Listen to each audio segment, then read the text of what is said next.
Hello students, இன்றைக்கி நம்ம பார்க்க போகிற டாபிக் வந்துட்டு பேங்கிங். ஸோ பேங்க்கில் வந்துட்டு என்ன நடக்கும், சரியா? கமர்ஷியல் பேங்க்ஸ்னால் என்ன, நான் பேங்கிங் ஃபினான்ஷியல் இன்ஸ்டியூஷன்னா என்ன, ஆர்பிஐ என்ன வேலை பண்ணுறாங்க, அது போக எப்படி பேங்க்குங்கிற ஒரு சிஸ்டம் எவால்வ் ஆகி வந்துச்சு, இது எல்லாமே இன்றைக்கி நம்ம பார்க்க போகிறோம். அண்ட் மோர் ஸ்பெசிஃபிக்காக சிஇடி கொஷின்ஸ் எப்படிலாம் கேட்டிருக்கிறாங்கங்கிறதையும் இங்கே நம்ம டிஸ்கஸ் பண்ண போகிறோம். ஃபர்ஸ்ட் ஆஃப் ஆல், ஏன் பேங்க் தேவைங்கிறது தெரிஞ்சுக்கோங்க. ஸோ பேங்க்குங்கிற ஒரு சிஸ்டம் வந்துட்டு பிரிட்டிஷ் டயத்துக்கு அப்புறம் வந்தது கிடையாது. அதுக்கு முன்னாடி இருந்தே அரசர் காலத்துலேருந்தே பேங்க்குங்கிற மாதிரி சிஸ்டம் உண்டு. ஓகே, ஆனால் பிரிட்டிஷ் டயத்துக்கு அப்புறம் வந்துட்டு என்னென்னா மாடர்ன் பேங்கிங் சிஸ்டம் எவால்வ் வந்துச்சு. So modern banking system evolve ஆகி அதுக்கப்புறம் வந்து படிப்படியாக நேஷ்னலைசேஷன் ஆஃப் பேங்க் நடந்துச்சு. எல்பிஜிஆரால் பேங்கிங் சிஸ்டத்தில் நிறைய மாடிஃபிகேஷன் நடந்துச்சு. ஸோ நிறைய சேஞ்சஸ் எல்லாம் பேங்கிங்கில் நடந்துச்சு. ஃபஸ்ட்டு இதெல்லாம் தெரிஞ்சுக்கிறதுக்கு முன்னாடி உங்களுக்கு மெயினாக என்ன தெரியணும் அப்படின்னா, ஏன் எனக்கு பேங்க்குங்கிற ஒன்று தேவை அப்படிங்கிறது தெரியணும். நீங்கள் இதுக்கு முன்னாடி வந்துட்டு உங்கள் அப்பா அம்மா கூட பேங்க் போயிருப்பீங்க, இல்லை நீங்களே தனியாக கூட பேங்க் போயிருப்பீங்க. பேங்கிங் எதுக்கு, ஏன் பேங்க் வேணுங்கிறத ஃபஸ்ட்டு தெரிஞ்சுக்கோங்க. திடீர்னு நம்மளுக்கு ஒரு எமர்ஜென்சி நீடு வருதுன்னு வச்சுக்கோங்க. அந்த மாதிரி எமர்ஜென்சி நீட் அப்போ வந்துட்டு பேங்க்குங்க ஒருத்தர் இல்லை, பேங்க்குங்க ஒரு சிஸ்டம் இல்லைன்னு வச்சுக்கோங்களேன். நீங்கள் உங்களுக்கு தெரிஞ்சவங்க தெரியாதவங்ககிட்டலாம் கடனாக கேட்பீங்க. அவங்கக்கிட்டேயும் மணி இல்லைன்னு வச்சுக்கோங்களேன். கடைசியாக நீங்கள் யார்கிட்ட போய் வாங்குவீங்க அப்படின்னா மணி லெண்டார்ஸ். தமிழில் சொல்லலான்னா இந்த வட்டிக்கு விடுறதுன்னு சொல்லுவாங்க ஊர் சைட்லலாம். ஸோ இந்த மாதிரி வட்டிக்கு விடுறவங்க இருப்பாங்க. இவங்க வட்டிக்கு விடுறவங்களோட இந்த மணி லெண்டர்ஸோட மோட்டிவ் வந்துட்டு என்னென்னா, உங்களோட கஷ்டத்துக்கு வந்துட்டு ஹெல்ப் பண்ணுறது அவங்க மோட்டிவ் கிடையாது.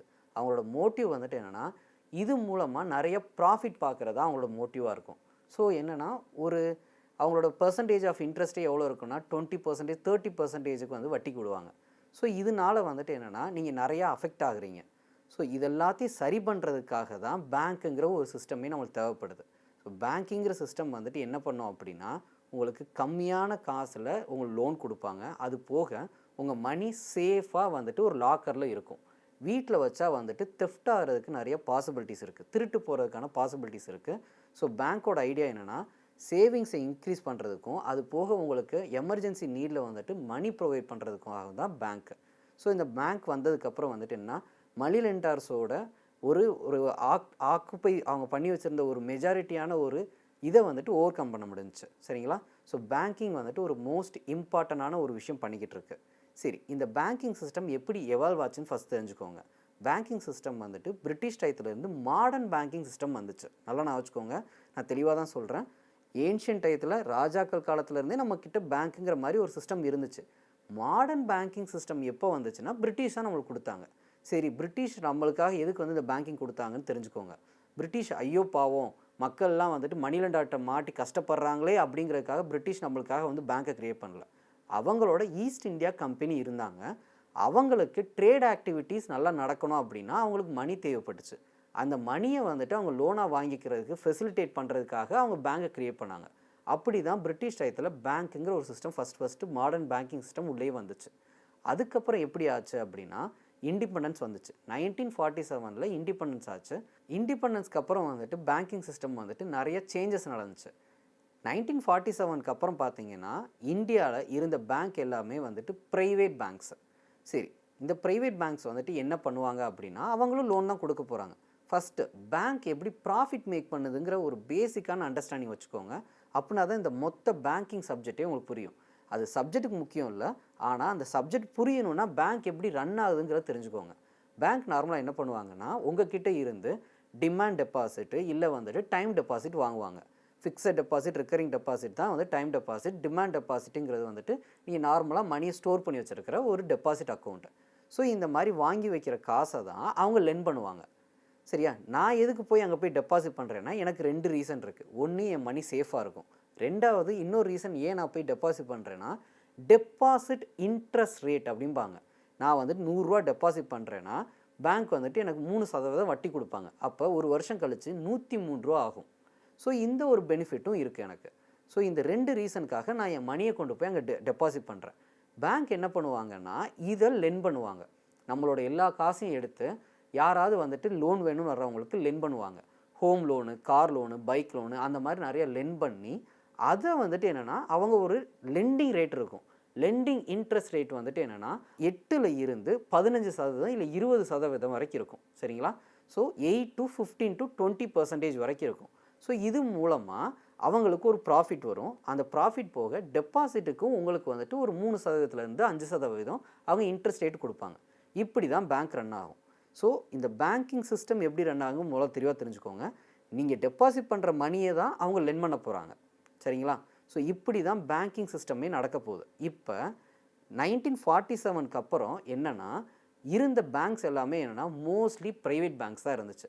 ஸோ ப்ரைவேட் பேங்க்ஸ்னு வச்சுக்கோங்களேன், எல்லா பேங்கிங் செக்டாரும் இப்போ ஒரு பிஸ்னஸ் ஒருத்தர் ஸ்டார்ட் பண்ணுறாரு, அவர் பேங்கிங்குள்ளே வர்றாரு அப்படின்னா, பேங்கிங்கை ஒரு பிஸ்னஸாக பண்ணுறாருன்னா at the end of the day அவரோட மோட்டிவ் வந்துட்டு ப்ராஃபிட் மேக் பண்ணுறதா தான் இருக்கும். ஸோ ப்ராஃபிட் மேக் பண்ணுறதுக்காக பேங்க் ரன் பண்ணுறவங்க ரூரல் ஏரியாவில் கொண்டு போய் பேங்க் வைக்க மாட்டாங்க. அவங்க எங்கே வைப்பாங்கன்னா அர்பன் ஏரியாவில் தான் வைப்பாங்க. ஏன் அர்பன் ஏரியாவில் வைப்பாங்கன்னா அங்கே தான் நிறைய எக்கனாமிக்கல் ஆக்டிவிட்டீஸ் நடக்கும், அங்கே நிறைய இண்டஸ்ட்ரீஸ் இருக்கும், ஸோ நிறைய க்ரோத் இருக்குங்கிறனால அங்கே நிறையா பேர் லோன் வாங்க வருவாங்கன்னு சொல்லிட்டு பூரா பேங்கிங்குமே வந்துட்டு எங்கே இருக்கும்னா பேங்க் எல்லாமே வந்துட்டு அர்பன் ஏரியா இல்லை சிட்டிஸில் தான் இருக்கும். ஸோ இந்த மாதிரி இருந்துச்சு. 1947க்கு அப்புறம் dominated by the private banks. Private bank தான் டாமினண்ட்டாக இருந்தாங்க. ஸோ இதுக்கப்புறம் தான் வந்துட்டு என்னென்னா மேஜர் இஷ்யூவே வந்துச்சு. என்னென்னா ரூரல் ஏரியாவுக்கு வந்துட்டு பேங்கிங் ஆக்டிவிட்டீஸே கிடைக்கல. சரி, அப்படி கிடைக்கலன்னா என்ன பிரச்சனை அப்படின்னு நினச்சிங்கன்னா நல்லா நான் வச்சுக்கோங்க, அந்த டயத்தில் டூரிங் த இண்டிபெண்டன்ஸில் அரௌண்ட் 70% ஆஃப் த பாப்புலேஷன் வந்துட்டு என்னென்னா இந்த அக்ரிகல்ச்சரை டிபெண்ட் பண்ணி தான் இருந்தாங்க, ரூரல் ஏரியாவில் தான் இருந்தாங்க. ஸோ யோசிச்சு பாருங்களேன், ஒரு 70% ஆஃப் த பாப்புலேஷன் வந்துட்டு ரூரல் ஏரியாவில் இருக்குது, ஆனால் அவங்களுக்கு பேங்கிங் ஃபெசிலிட்டி கொடுக்கல. வெறும் 30%க்கு நீங்கள் அவ்வளோ பேங்கிங் ஃபெசிலிட்டியை நீங்கள் அர்பன் ஏரியாவில் கொடுத்துட்ருக்கிறீங்க. அப்படிங்கிறப்போ ஒரு இன்இக்வாலிட்டி க்ரியேட் ஆகுது. அப்போ ரூரல் ஏரியாவில் இருக்கிறவங்க திரும்ப வரைக்கும் இந்த மணி லெண்டருங்கிற ஒருத்தவங்க கிட்ட வந்துட்டு மாட்டிட்டு முடிச்சுட்டு இருந்தாங்க. ஸோ இதை ஓவர் கம் பண்ணுங்கிறதுக்காக என்ன பண்ணாங்கங்கிறத நல்லா தெரிஞ்சுக்கோங்க. அதுதான் நேஷ்னலைசேஷன் ஆஃப் பேங்க்ஸ். சரியா?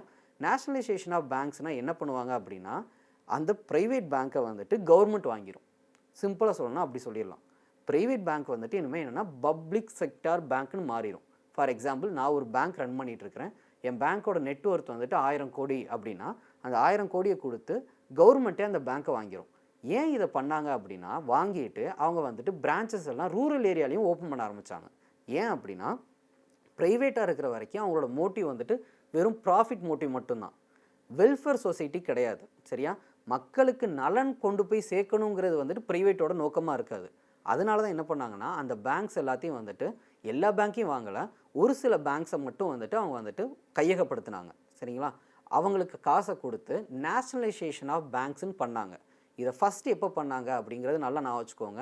1969 1969 ஃபஸ்ட்டு நேஷ்னலைசேஷன் ஆஃப் பேங்க்ஸ் பண்ணாங்க.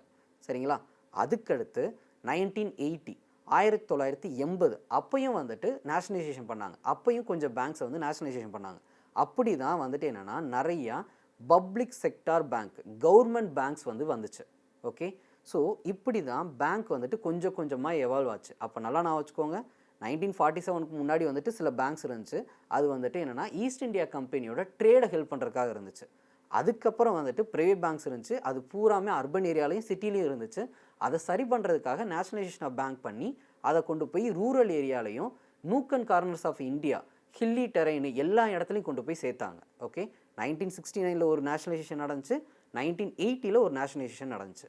இதுக்கப்புறம் 1991 சரியா 1991 எல்பிஜி எரா வந்துச்சு. லிபரலைசேஷன், ப்ரைவேட்டைசேஷன், குளோபலைசேஷன் நடந்துச்சு.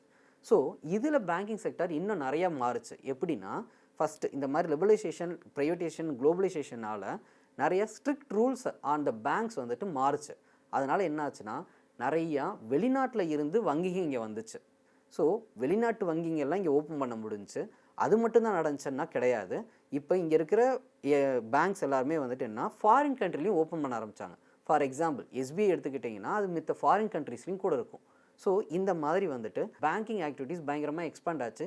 டெக்னாலஜிஸ் வந்துச்சு, ஏடிஎம்ஸு, அதுக்கப்புறம் பிளாஸ்டிக் கார்ட்ஸோடது, டிஜிட்டல் டிரான்சாக்ஷனு, ஆர்டிஜிஎஸ், நெஃப்ட்டு, இதெல்லாம் வந்துட்டு என்னென்னா பெரிய லெவலில் போய் சேர்ந்துச்சு.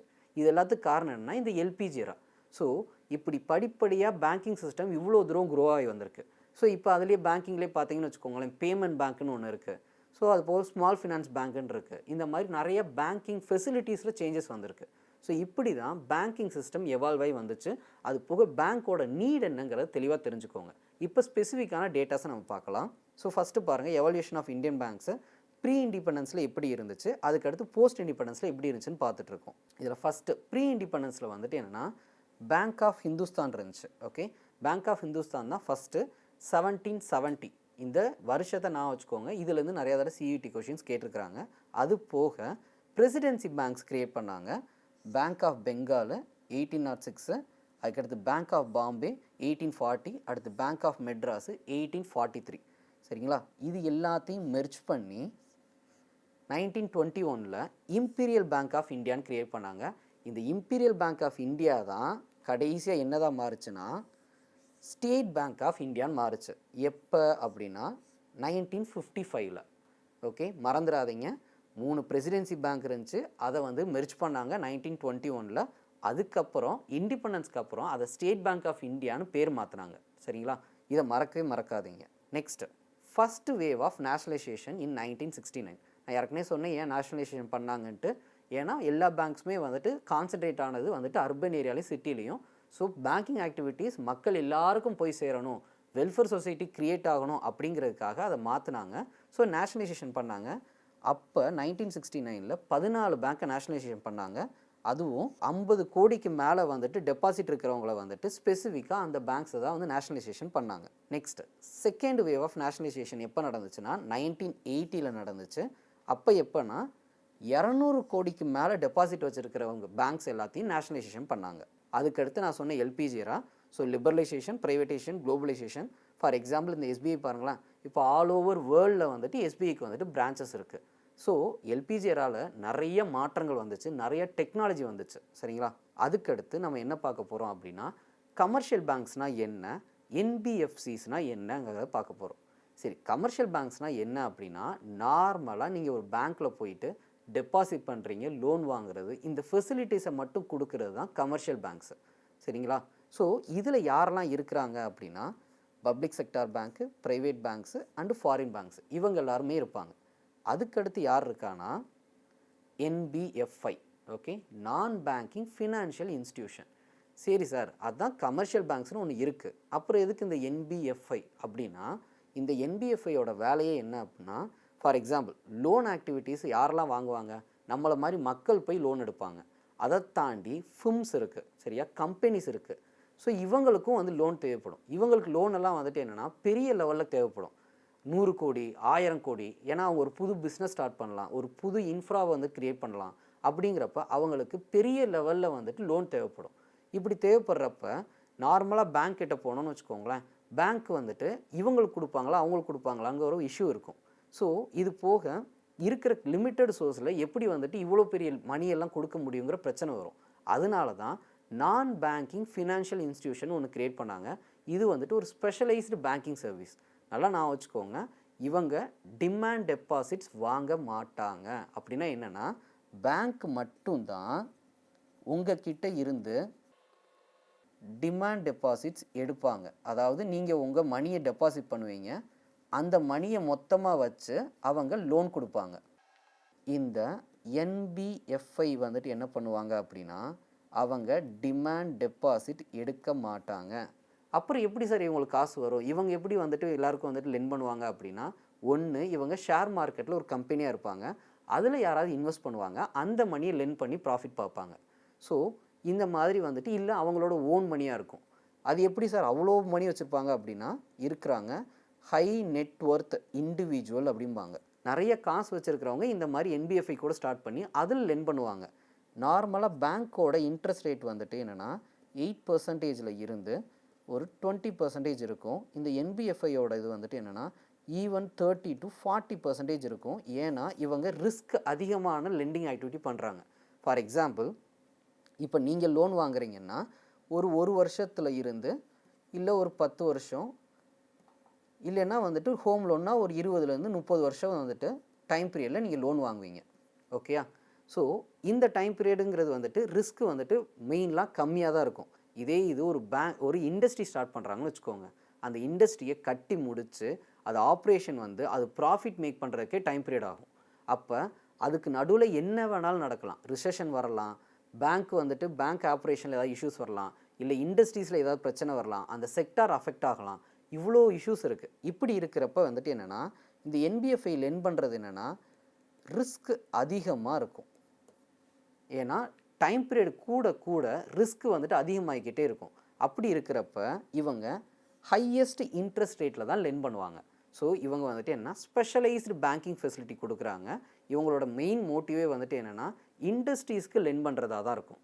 பேங்க்கோட வேலை வந்துட்டு என்னென்னா பீப்புள் அண்ட் இண்டஸ்ட்ரீஸ், இவங்களோட மெயினானது வந்துட்டு என்னென்னா இண்டஸ்ட்ரீஸ்க்கு மேஜராக லெண்ட் பண்ணுறது தான் இந்த என்பிஎஃப்ஐயோட வேலையாக இருக்கும். இவங்க எல்லோரும் என்னென்னா ஸ்பெஷலைஸ்டு பேங்கிங் சர்வீஸ் கொடுக்குறவங்கன்னு சொல்லலாம். நல்லா நான் வச்சுக்கோங்க, இவங்க பேங்கிங் ரெகுலேஷன் கீழே வரவே மாட்டாங்க.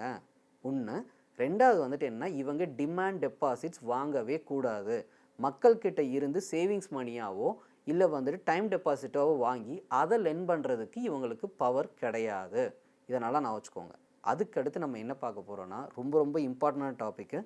சியூடி எக்ஸாமில் நிறையா தடவை கேட்ட கொஷினும் இதில் இருந்தால் இருக்குது. மணி மல்டிப்ளையர். சரி, இந்த மணி மல்டிப்ளையர் எப்படி நடக்குங்கிறத சிம்பிளாக ஒரு எக்ஸாம்பிள் வச்சு சொல்கிறேன். ஆர்பிஐ என்ன பண்ணுறாங்கன்னா ஒரு 100 ரூபாயை பிரிண்ட் பண்ணி சர்க்குலேஷனுக்கு அனுப்புகிறாங்க. ஓகேயா? ஸோ அந்த 100 ரூபாயை இப்போ நான் தான் வாங்குறேன்னு வச்சுக்கோங்க. நான் எக்ஸு. நான் என்ன பண்ணுறேன்னா இதை கொண்டு போய் பேங்க்கில் டெபாசிட் பண்ணிட்டேன். ஸோ இப்போ பேங்க் என்ன பண்ணுன்னா இந்த 100 ரூபாயை வந்துட்டு அவங்க லெண்ட் பண்ணணும். லெண்ட் பண்ணி ப்ராஃபிட் மேக் பண்ணணும். ஆனால் 100 ரூபாயை லெண்ட் பண்ண மாட்டாங்க. ஆர்பிஐ வந்துட்டு எல்லா கமர்ஷியல் பேங்க்ஸ்க்கும் ரூல்ஸ் வச்சுருப்பாங்க. என்னென்னா ரிசர்வ் மெயின்டைன் பண்ண சொல்லியிருப்பாங்க. அந்த ரிசர்வ் வந்துட்டு என்னென்னா ஒரு 10% வச்சுக்குருவோம். இப்போ 100 ரூபாவில் 10% எவ்வளோனா 10 ரூபா. சரிங்களா? ஸோ மீதியை வந்துட்டு அவங்க வந்துட்டு லோனாக கொடுப்பாங்க. ஸோ இந்த 90 ரூபாயை வந்துட்டு ஏங்கிற ஒருத்தர் லோனாக வாங்கிக்கிறாரு. அவர் என்ன பண்ணுறாருன்னா அவர் திரும்ப இருக்க பேங்க்கில் டெபாசிட் பண்ணுறாங்க. அகைன் ஒவ்வொரு தடையும் டெபாசிட் பண்ணும்போதும் அதுக்கு கன்சர்ன் பர்சன்டேஜ் ரிசர்வ் மெயின்டைன் பண்ணிக்கிட்டே இருக்கணும். அப்போ என்னென்னா திரும்ப இருக்க இந்த 90ல் 10% அப்படின்னா 9 ருபீஸு. மீதி 81 ருபீஸை அகைன் திரும்ப ஒருக்க லெண்ட் பண்ணுறாங்க. பி வந்து வாங்குறாரு. அந்த பி எடுத்துகிட்டு போயிட்டு அவரும் திரும்ப ஒருக்க டெபாசிட் பண்ணுறாரு. ஸோ அதில் 10% 8.1 72.9 வந்துட்டு சி வந்துட்டு வாங்குறாரு. அடுத்து இதை சி வந்துட்டு என்னென்னா அவர் திரும்ப ஒருக்க இதை போய் வந்துட்டு டெபாசிட் பண்ணுறாரு. இதில் வந்துட்டு ஒரு செர்டைன் பர்சன்டேஜ் 10% வச்சுக்கோங்க. 7.29 65 ருபீஸை வந்துட்டு டி வந்துட்டு லோனாக வாங்குறாங்க. இப்போ இந்த இதை பார்த்தீங்கன்னு வச்சுக்கோங்களேன், பேங்க்கு ஆர்பிஐ வந்துட்டு என்ன பண்ணியிருக்குன்னா வெறும் 100 ரூபாவை தான் வந்துட்டு அவங்க பிரிண்ட் பண்ணி சர்க்குலேஷனுக்கு அனுப்பியிருக்கிறாங்க. நல்லா நான் வச்சுக்கோங்க. ஆனால் அதை கொண்டு போய் வந்துட்டு அந்த பர்சன் வந்துட்டு டெபாசிட் பண்ணுறாரு. டெபாசிட் பண்ணுறப்போ வந்துட்டு என்ன, பேங்க் வந்துட்டு பேங்க்குக்கு ஒரு ரூல் இருக்கும், சர்டைன் ரிசர்வ் மணியாக வந்துட்டு மெயின்டைன் பண்ணணுன்ட்டு. ஒரு டெபாசிட் வரும்போதும் அவங்க கொஞ்சோண்டு மணியை ரிசர்வாக எடுத்து வச்சுட்டு மிச்சத்தை தான் லெண்ட் பண்ணணும்னு சொல்லியிருப்பாங்க. அது ஏன் ரிசர்வாக எடுத்து வைக்கணுங்கிறதுக்கு ஃபஸ்ட்டு நான் வந்து ரீசன் சொல்லிடுறேன். ஒன்று, நான் பேங்க்கில் டெபாசிட் பண்ணுறேன்னு வச்சுக்கோங்களேன், என்னோட அன்றாட தேவைக்கு நான் மணியை யூஸ் பண்ணிக்கிட்டே தான் இருப்பேன். என் மொத்த மணியும் வந்து அவங்க லெண்ட் பண்ணிட்டாங்கன்னா நான் போய் பேங்க்கில் போய் காசு எடுக்கும்போது காசு இல்லைன்னா என்ன ஆகும்? ஸோ நான் பேங்க் அகெயின்ஸ்டாக ஃபைட் பண்ண ஆரம்பிச்சிருவேன். அதனால் என்னென்னா செர்டைன் மணியை வந்துட்டு ரிசர்வாக வச்சுக்கிட்டு என்னோட அன்றாட தேவைக்கு யூஸ் பண்ணிக்கிறதுக்காக வச்சுட்டு மீதியை தான் அவங்க லெண்ட் பண்ணுவாங்க. அந்த ரிசர்வ் மணி தான் நான் இங்கே 10% வச்சுருக்கிறேன். ஸோ அப்போ 10%னா 100 ரூபாயில் 10% 10 ரூபா, மீதி 90 ரூபாய் லெண்ட் பண்ணுறாங்க. அந்த லெண்டிங் மணியை எடுத்துக்கிட்டு அவர் வந்துட்டு அதே பேங்க்கில் வந்துட்டு அவர் டெபாசிட் பண்ணலாம். இல்லைன்னா இன்னொரு பேங்க்கில் போய் டெபாசிட் பண்ணுறேன்னு வச்சுக்கோங்க. அப்போ அந்த 90 ரூபாவில் 10% 9 ரூபா, மீதி 81 ரூபாயை திரும்ப ஒருக்க வந்து லெண்டிங் பண்ணுறாங்க. ஸோ இந்த ஆக்டிவிட்டி கண்டினியூஸாக நடந்துக்கிட்டே இருக்கும். ஸோ இப்போ நான் என்ன சொல்லுவேன்னா என் அக்கௌண்ட்டில் 100 ரூபா இருக்குன்னு சொல்லுவேன். ஏ என்ன சொல்லுவார் அப்படின்னா என் அக்கௌண்ட்டில் 90 ரூபா இருக்குன்னு சொல்லுவார். பி என்ன சொல்லுவார்னா என் அக்கௌண்ட்டில் 81 ரூபா இருக்குன்பாங்க. சி என்ன சொல்லுவார்னா என் அக்கௌண்ட்டில் 72 ரூபா 9 பைசா இருக்குன்பாங்க. ஸோ இந்த மாதிரி எல்லாருமே என் அக்கௌண்ட்டில் இவ்வளோ இருக்குன்னு சொல்லிக்கிட்டே இருப்பாங்க. ஆனால் நல்லா கவனிங்க, ஆர்பிஐ பிரிண்ட் பண்ணி சர்க்குலேஷனுக்கு அனுப்புனது வந்துட்டு வெறும் 100 ரூபா. ஓகே, அப்போ ஆர்பிஐ சர்க்குலேஷனுக்கு அனுப்புனது வெறும் 100 ரூபா தான். ஆனால் இங்கே என்ன நடந்திருக்குதுன்னா மணி மல்டிப்ளிகேஷன் நடந்திருக்கு. இந்த மணி மல்டிப்ளிகேஷன் எப்படி நடக்குது அப்படின்னா பேங்க் என்ன பண்ணுதுன்னா டெபாசிட்டை வாங்குது, லோன் பண்ணுது. ஓகே, டெபாசிட்டை வாங்கி லோனிங் பண்ணிட்டு இருக்காங்க. ஸோ இப்படி கண்டினியூஸாக ப்ராசஸ் பண்ணிக்கிட்டே இருக்கிறதுனால மணி மல்டிப்ளை ஆகுது. அப்போ பேங்க்கோட தேவைகளை புரிஞ்சுக்கோங்க. வெறும் 100 ரூபா தான் ஆர்பிஐ பிரிண்ட் பண்ணி உள்ளே சர்க்குலேட் பண்ண அனுப்புச்சு. ஆனால் அந்த 100 ரூபா இப்போ என் பையிலே இருந்துச்சுன்னா மணி சர்க்குலேஷன்லேயே இருந்திருக்காது, மணி சப்ளை இன்க்ரீஸே ஆகிருக்காது. இதை நான் கொண்டு போய் பேங்க்கில் போடுறதுனால தான் என்னோடய தேவையை பூர்த்தி செஞ்சுட்டு இன்னொருத்தரோட தேவைக்கு அந்த மணி போய் சேருது. அதுக்கான ஆக்டிவிட்டீஸை ஹெல்ப் பண்ணுறது தான் இந்த பேங்க்கு. ஸோ இதுக்கு பேர் தான் மணி மல்டிப்ளிகேஷன் சொல்லுவாங்க. சார் இது எவ்வளோ தூரத்துக்கு நடக்கும் அப்படின்னு கேட்டிங்கன்னா, money multiplication is inversely proportional to legal reserve ரேஷியோம்பாங்க.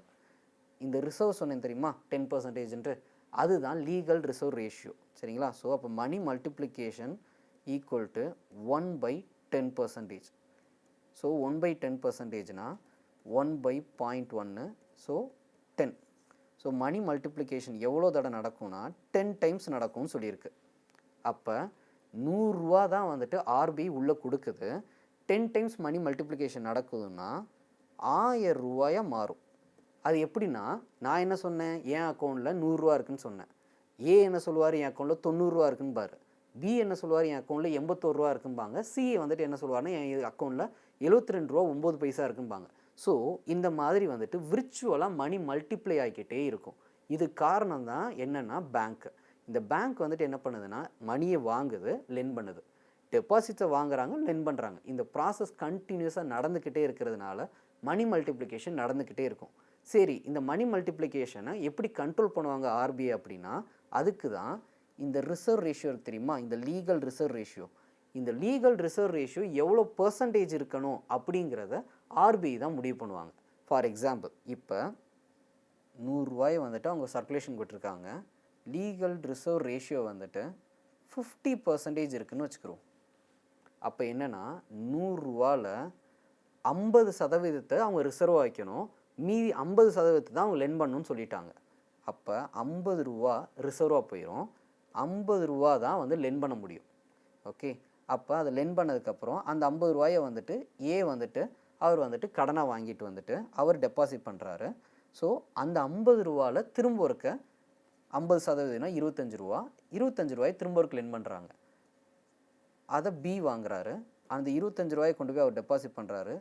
12.5% 12 ரூபா 50 பைசா வந்துட்டு சி வந்து லோனாக வாங்குறாங்க. ஸோ இங்கே பார்த்தீங்கன்னு வச்சுக்கோங்களேன், இந்த சைக்கிள் வந்துட்டு என்னென்னா ரொம்ப கம்மியான டயத்தில் தான் நடக்கும். ஏன்னா 50% வந்துட்டு அது ரிசர்வாக போய்கிட்டே இருக்குன்னு வச்சுக்கோங்களேன், மணி சர்க்குலேஷன் குறைஞ்சிக்கிட்டே இருக்கும். அப்போ லீகல் ரிசர்வ் ரேஷியோ இன்க்ரீஸ் ஆக மணி மல்டிப்ளிகேஷன் டிக்ரீஸ் ஆகிக்கிட்டே இருக்கும். இந்த லீகல் ரிசர்வ் ரேஷியோ கண்ட்ரோல் பண்ணுறது மூலமாக மணி மல்டிப்ளிகேஷனை வந்துட்டு ஆர்பிஐ கண்ட்ரோல் பண்ணுவாங்க. ஸோ இது மூலமாக தான் வந்துட்டு என்னென்னா ஆர்பிஐ இன்னொரு பேர் சொல்லி கூப்பிடுவாங்க, மானிட்டரி அத்தாரிட்டின்ட்டு. மணி சப்ளையை கண்ட்ரோல் பண்ணுறதுக்கு ஆர்பிஐக்கு பவர் இருக்குது. அது எப்படி பண்ணுவாங்கன்னா, இந்த லீகல் ரிசர்வ் ரேஷியோவை அங்கே டிட்டர்மைன் பண்ணுறது மூலமாக செய்வாங்க. சரிங்களா? இப்போ money multiplication is equal to 1/50%. Okay, so 1/50/100 அப்படின்னா 1/1/2 ஈக்குவல் டு 2. அப்போ என்ன ஆகும்னா, இந்த 100 ரூபா இன்ட்டு 2 200 ரூபா தான் மல்டிப்ளை ஆகும். புரியுதா? அப்போ மணி மல்டிப்ளிகேஷன் எப்படி நடக்கும் அப்படின்னா, இந்த லீகல் ரிசர்வ் ரேஷியோவை டிபெண்ட் பண்ணி தான் இருக்கும். இதுலேருந்து சிஇடி கொஷின்ஸ் எப்படிக்கெல்லாம் கேட்பாங்க அப்படின்னா, லீகல் ரிசர்வ் ரேஷியோ இவ்வளோ இருக்குது, ஆர்பிஐ இவ்வளோ மணியை பிரிண்ட் பண்ணி சர்க்குலேட் பண்ண அனுப்பியிருக்கிறாங்க, அப்போ மணி மல்டிப்ளிகேஷன் எவ்வளோ நடக்கும் இப்படிங்கலாம் கொஷின்ஸ் கேட்பாங்க. ஸோ ஃபார் எக்ஸாம்பிள் 10% இருக்குதுன்னு சொன்னாங்கன்னு வச்சுக்கோங்களேன், அப்போ 1/10ன்னு வச்சுக்கோங்க, 0.1. ஓகே, 0.1, ஸோ அது வந்து 10 வரும். So money multiplication 100 × 10, so 1000 rupees ஆகும். இந்த மாதிரி கொஷின்ஸ் தான் சிஇடியில் நிறையா தடவை கேட்டுக்கிறாங்க. ஸோ இதை மறக்காதீங்க. இதுக்கான ஃபார்முலா வந்துட்டு என்னென்னா, இங்கே இருக்கு பாருங்கள், money multiplier equal to 1 legal reserve ratio. So money multiplication வந்துட்டு எவ்வளோ டைம் நடக்கும்னு கேட்பாங்க. ஸோ அது வந்துட்டு என்னென்னா 1 லீகல் ரிசர்வ் ரேஷியோ. இதை வச்சு தான் நீங்கள் கால்குலேட் பண்ணணும். இது மூலமாக தான் உள்ளே போகிற மணி எவ்வளோ இருக்கணும், எவ்வளோ தூரம் மல்டிப்ளிகேஷன் ஆகணுங்கிறத கண்ட்ரோல் பண்ணுவாங்க ஆர்பிஐ. நெக்ஸ்ட்டு, இப்போ தான் இன்னொரு மெயினான டாபிக் பார்க்க போகிறோம். ஆர்பிஐ என்ன பண்ணோம் அப்படின்னா, மணி சப்ளையை எப்படியெல்லாம் கண்ட்ரோல் பண்ணுறாங்கன்னு பார்க்க போகிறோம். அதில் ஃபஸ்ட்டு மெத்தட் வந்துட்டு என்னென்னா, குவான்டிடேட்டிவ் அண்டு குவாலிட்டேட்டிவ் மெத்தட்னு சொல்லுவாங்க. ஃபஸ்ட் நம்ம இதில் என்ன பார்க்க போகிறோம்னா, குவான்டிடேட்டிவ் மெத்தடை பார்க்க போகிறோம். இதில் ஃபஸ்ட்டு என்ன இருக்குது அப்படின்னா, சிஆர்ஆர், கேஷ் ரிசர்வ் ரேஷியோ. இந்த சிஆர்ஆர்னால் என்ன அப்படின்னா, நீங்கள் பேங்க்கில் போயிட்டு மணியை டெபாசிட் பண்ணுறீங்க. அப்படி மணியை டெபாசிட் பண்ணுறப்ப என்ன பண்ணுவாங்க அப்படின்னா, 100 ரூபா டெபாசிட் பண்ணிங்கன்னா 100 ரூபாயை லென் பண்ண மாட்டாங்க. சர்டைன் மணியை ரிசர்வாக எடுத்து வச்சுக்கிடுவாங்க. அதை தான் நம்ம லீகல் ரிசர்வ் ரேஷியோவில் பேசணும். அந்த சர்டைன் மணியை எப்படி ரிசர்வ் எடுத்து வைப்பாங்கிறது தான் ஃபஸ்ட்டு பார்க்க போகிறோம். அதில் ஃபஸ்ட்டு என்னது அப்படின்னா, கேஷ் ரிசர்வ் ரேஷியோ. இந்த கேஷ் ரிசர்வ் ரேஷியோவில் என்ன பண்ணுவாங்கன்னா, நீங்கள் டெபாசிட் பண்ண மணியை கொஞ்சோண்டு எடுத்து ஆர்பியில் கொண்டு போய் டெபாசிட் பண்ணிடுவாங்க. மிச்சம் இருக்கிற மணியை தான் அவங்க லென் பண்ணுவாங்க. ஸோ இப்போ இந்த சிஆர்ஆர் வேல்யூவை இன்க்ரீஸ் பண்ணிக்கிட்டே இருக்கிறாங்கன்னு வச்சுக்கோங்க. சிஆர்ஆர் வேல்யூ இன்க்ரீஸ் ஆக வெளியே போகிற மணி சப்ளை வந்துட்டு குறைஞ்சிக்கிட்டே இருக்கும். ஃபார் எக்ஸாம்பிள், இப்போ சிஆர்ஆர் வந்துட்டு 10% வச்சுக்கோங்க. நீங்கள் 100 டெபாசிட் பண்ணிங்கன்னா மீதி 90 தான் வந்துட்டு வெளியே லென் பண்ணுவாங்க. இப்போ சிஆர்ஆரை இன்க்ரீஸ் பண்ணுறாங்க, 20% ஆக்குறாங்க. அப்படின்னா 80 தான் வெளியே லெண்டிங் ஆகும். ஓகே, இல்லை 50% சிஆர்ஆர் ஆக்குறாங்கன்னு வச்சுக்கோங்களேன். அப்போ மீதி 50 தான் அவங்களால லென் பண்ண முடியும். ஸோ இது மூலமாக மணி மல்டிப்ளிகேஷனை வந்துட்டு அவங்களால கண்ட்ரோல் பண்ண முடியும். ஸோ வெளியே போகிற மணியை கண்ட்ரோல் பண்ணுறதே ஏன் பண்ணுவாங்க அப்படின்னா, மணி சப்ளை அதிகமாக இருந்துச்சுன்னா அது என்ன கிரியேட் பண்ணும் அப்படின்னா இன்ஃப்ளேஷன். நம்ம போன மானிட்டரி எக்கனாமிலே படித்தோம். One of the reason for the inflation வந்துட்டு என்னென்னா டிமாண்ட் புல் இன்ஃப்ளேஷன் சொன்னோம். ஓகே, அதாவது என் கையில் நிறைய காசு இருக்கிறப்ப நான் நிறைய பொருள் வேணும்னு வந்து சண்டை போடுவேன். அப்படி நான் நிறைய பொருள் வேணும் டிமாண்ட் பண்ணுறப்ப தான் ஒரு பொருளோட மதிப்பு கூடிக்கிட்டே போகும். அப்போ மணி சப்ளையே குறைக்கணும். எப்பப்பெல்லாம் இன்ஃப்ளேஷன் நடக்குதோ அப்போல்லாம் வந்துட்டு என்ன பண்ணுவாங்க அப்படின்னா இந்த சிஆர்ஆர் வேல்யூவை இன்க்ரீஸ் பண்ணுவாங்க. இந்த சிஆர்ஆர் வேல்யூ இன்க்ரீஸ் ஆக மார்க்கெட்டுக்குள்ளே போகிற மணி சப்ளை குறையும். மணி சப்ளை குறைஞ்சிச்சுன்னா இன்ஃப்ளேஷனும் குறைஞ்சிரும். ஸோ சிஆர்ஆருங்கிறது வந்துட்டு என்ன, சிம்பிளாக சொல்லணும்னா பேங்க் வந்துட்டு என்னென்னா கமர்ஷியல் பேங்க்ஸு அவங்கக்கிட்ட வர்ற டெபாசிட் மணியில் கொஞ்சோண்டு மணியை ரிசர்வ் எடுத்து வைக்கணும். அந்த ரிசர்வ் மணியும் ஆர்பிஐயில் கொண்டு போய் டெபாசிட் பண்ணணும். நல்லா நான் வச்சுக்கோங்க, ஆர்பிஐயில் கொண்டு போய் டெபாசிட் பண்ணுறது தான் சிஆர்ஆர். ஸோ அப்படி டெபாசிட் பண்ணுறப்ப வந்துட்டு என்ன, அதை கேஷாக தான் கொண்டு போய் டெபாசிட் பண்ணணும்னு சொல்லியிருப்பாங்க. இந்த டெபாசிட் பண்ணுறாங்கள நார்மல் பேங்க்ஸ் போயிட்டு ஆர்பிஐயில் டெபாசிட் பண்ணுறாங்கள, இதுக்கு ஆர்பிஐ எந்த ஒரு இன்ட்ரெஸ்ட் ரேட்டும் கொடுக்க மாட்டாங்க. ஸோ இதனால் வந்துட்டு கமர்ஷியல் பேங்க்ஸ்க்கு எந்த ப்ராஃபிட்டும் கிடையாது. அகைன் இது ஏன் பண்ணுறாங்க அப்படின்னா இது மூலமாக மணி சப்ளையை கண்ட்ரோல் பண்ண முடியும். அதுக்காக ஆர்பிஐ இப்படி ஒரு ரெகுலேஷன் வச்சுருக்காங்க. இதுதான் சிஆர்ஆர். ஸோ சிஆர்ஆர் வந்துட்டு என்ன, inversely proportional to the money supply. CRR percentage increase பண்ணாங்கன்னா உங்களுக்கு மணி சப்ளை குறையும். சரிங்களா? ஸோ சிஆர்ஆர் இன்க்ரீஸ் ஆச்சுன்னா மணி சப்ளை குறையும், சிஆர்ஆர் டிக்ரீஸ் ஆச்சுன்னா மணி சப்ளை இன்க்ரீஸ் ஆகும். நெக்ஸ்ட்டு வந்துட்டு என்னென்னா ஸ்டாச்சுட்டரி லிக்விடிட்டி ரேஷியோ, எஸ்எல்ஆர்னு சொல்லுவாங்க. அகைன் இதுவும் ரிசர்வ் தான். சிஆர்ஆர் எப்படி கொஞ்சோண்டு மணியை வந்துட்டு கொண்டு போய் வந்துட்டு அவங்க ஆர்பிஐயில் வச்சாங்களோ, எஸ்எல்ஆருங்கிறது வந்துட்டு என்னென்னா நீங்கள் டெபாசிட் பண்ணுற கொஞ்சோண்டு மணியை வந்துட்டு அவங்களோட பேங்க்குள்ளேயே அவங்க ரிசர்வாக மெயின்டைன் பண்ணிடணும். அதை அவங்க லென் பண்ணக்கூடாது. இது எதுக்காக அப்படின்னா அகைன் மணி சப்ளை கண்ட்ரோல் பண்ணுறதுக்காக யூஸ் பண்ணுறது. அது போக வந்துட்டு என்னென்னா பேங்க் வந்துட்டு சேஃபாக இருக்கிறதுக்காக பண்ணுறது. இப்போ யோசிச்சு பாருங்களேன், பேங்க்குக்கு நான் 100 டெபாசிட் பண்ணியிருக்கேன், 100 அவங்க லென் பண்ணிட்டாங்கன்னு வச்சுக்கோங்க. அந்த கடன் வாங்கினவர் ஊரை விட்டு போயிட்டாங்க, சரியா, இல்லை கடனை திருப்பி செலுத்த முடியலன்னு வச்சுக்கோங்க. அப்போ என்ன ஆகும்னா பேங்க்கு திவால்வ் ஆயிரும். ஏன்னா என் காசை தான் வந்துட்டு பேங்க் லென் பண்ணியிருக்கு, நான் போய் காசு கேட்குறப்ப பேங்க்கால் தர முடியல அப்படின்னா அதுக்கு பேர் தான் இன்சால்வன்சி ஆஃப் த பேங்க்னு சொல்லுவாங்க, பேங்க் திவால் ஆகுறதுன்னு சொல்லுவாங்க. அப்படி நடக்கக்கூடாதுங்கிறதுக்காக தான் இந்த சிஆர்ஆர் எஸ்எல்ஆருங்கிற இந்த கதை எல்லாமே. இது எல்லாமே என்னென்னா ரிஸ்க்கை ஓவர் கம் பண்ணுறதுக்காக. பேங்க்கில் நீங்கள் கொண்டு போய் டெபாசிட் பண்ணுற காசை மொத்தமாக அவங்க லென் பண்ணாங்கன்னா இப்படி ஒரு பிரச்சனை வர்றதுக்கான பாசிபிலிட்டி இருக்குது. அதுக்காக தான் என்ன பண்ணுறாங்கன்னா சிஆர்ஆர்னு கொஞ்சோண்டு மணியை கொண்டு போய் ஆர்பிஐயில் டெபாசிட் பண்ணுவீங்க, எஸ்எல்ஆர்னு கொஞ்சோண்டு மணியை உங்கள் பேங்க்லேயே ரிசர்வாக வச்சுக்கோங்க, அதை யாருக்கும் லென் பண்ணாதீங்கன்னு சொல்லிடுறாங்க.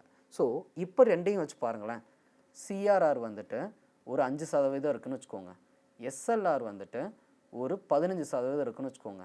அப்போ நீங்கள் 100 கொண்டு போய் டெபாசிட் பண்ணிங்கன்னா 5 ரூபா வந்துட்டு சிஆர்ஆராக வந்துட்டு ஆர்பிஐட்ட கொடுத்துருவாங்க. ஓகே, மீதி 15 கொண்டு போய் உங்களோட அந்த பேங்க்கே தன்னோட ரிசர்வில் கொண்டு போய் வச்சுருவாங்க. மிச்சம் எவ்வளோ இருக்கும்னா 80 இருக்கும்.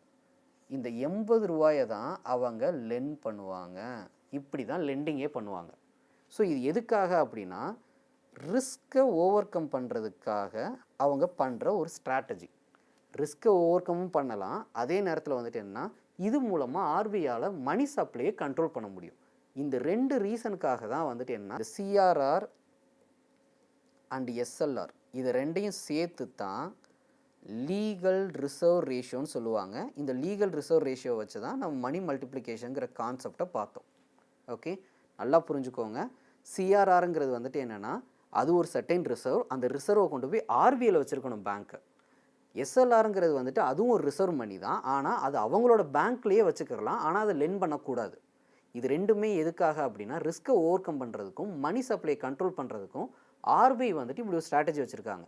ஸோ இப்போ நீங்கள் எஸ்பிஐயில் கொண்டு போய் 100 டெபாசிட் பண்ணுறீங்கன்னா அதில் கொஞ்சோண்டு மணியை சிஆர்ஆரை எடுத்து வச்சுருவாங்க, கொஞ்சோண்டு மணியை எஸ்எல்ஆரை எடுத்து வச்சுருவாங்க, மிச்சம் இருக்கிற மணியை தான் கொண்டு போய் அவங்க லென் பண்ணுவாங்க. ஸோ இது எல்லாமே என்னென்னா ரிஸ்க்கை ஓவர் கம் பண்ணுறதுக்காக பண்ணுற ஒரு strategy. Next bank rate.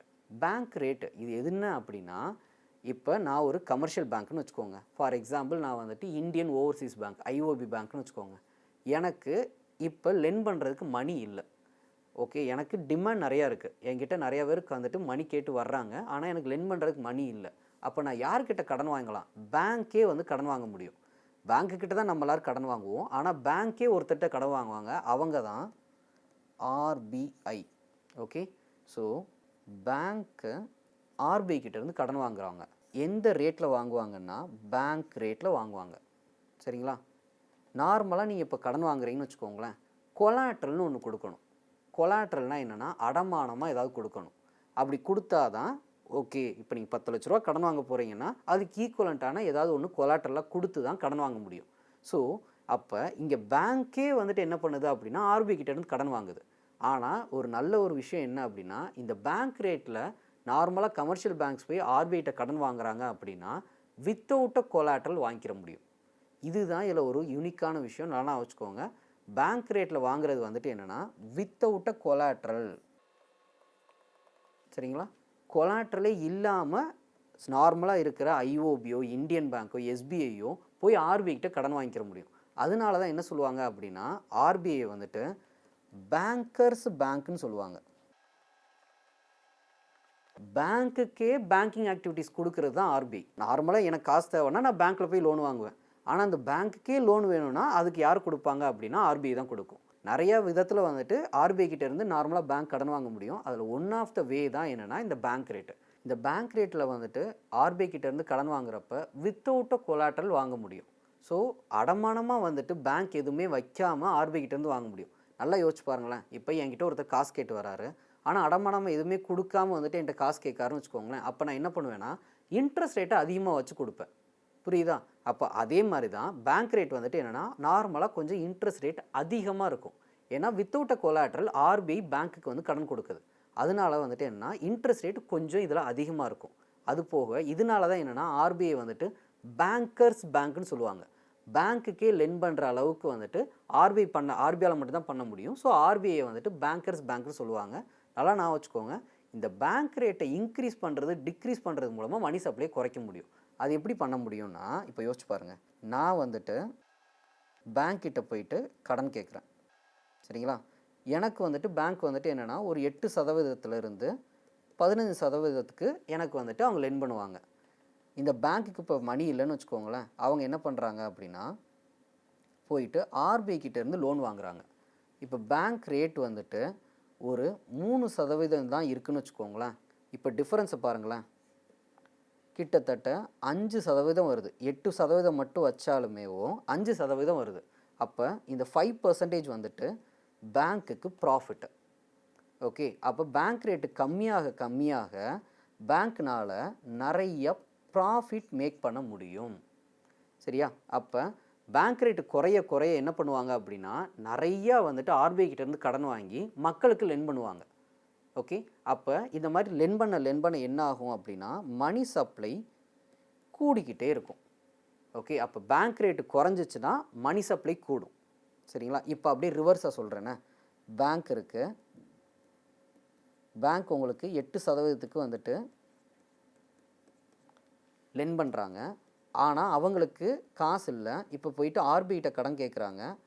ஆர்பிஐயோட landing rate வந்துட்டு இப்போ வந்துட்டு என்னென்னா 10% இருக்குதுன்னு வச்சுக்கிருவோம். நார்மலாக அவ்வளோலாம் போகாது, சும்மா ஒரு பேச்சுக்கு சொல்கிறேன். 10% இருக்குதுன்னு வச்சுக்கோங்க. 10%க்கு அவங்க அங்கே லோனை வாங்கி உங்களுக்கு 8% லென் பண்ண முடியுமா? இல்லைன்னு வச்சுக்கோங்களேன். அவங்க என்ன பண்ணுவாங்க, உங்களுக்கு லென் பண்ணுறத 12% ஆக்குவாங்க.